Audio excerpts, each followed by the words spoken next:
morning mga idol. So ayan, umagang-umaga nag-aabang kami ng mga pauwi namin galing sa third day training ng GRPL sa may San Fernando, Pampanga. Ayan, yan yung sinasabi ko nung last vlog namin mga idol na si YT na nanalo ng grand pooling. Hindi namin nilaro mga idol kasi nagkaroon ng one eye code.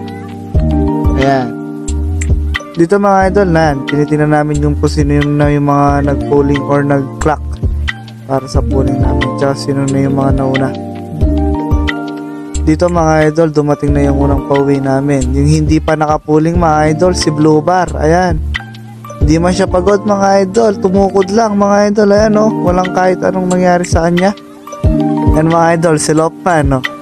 Si Utol, malungkot na malungkot. Paano dumating yan mga idol? 7:45 na ata.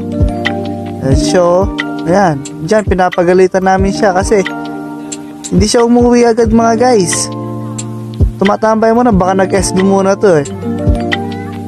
Ayan mga idol, ayan no. Buti pa to, kaninang umaga pa, mas maaga pa siya.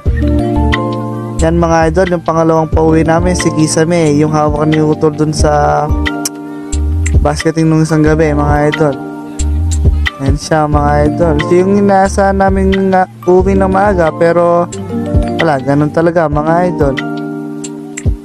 Ayan, at least ang mahalaga mga idol, umuwi sila at may masasakay pa tayo sa susunod na training. Ayan, so congratulations po sa mga nanalo ng pooling at nakapagpauwi ng mga kalapati nila doon sa third day training ng GRPL na ginanap sa San Fernando, Pampanga.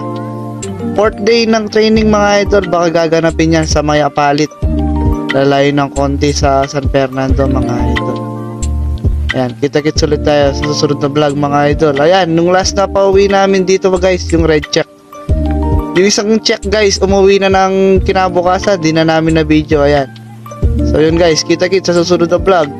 Peace!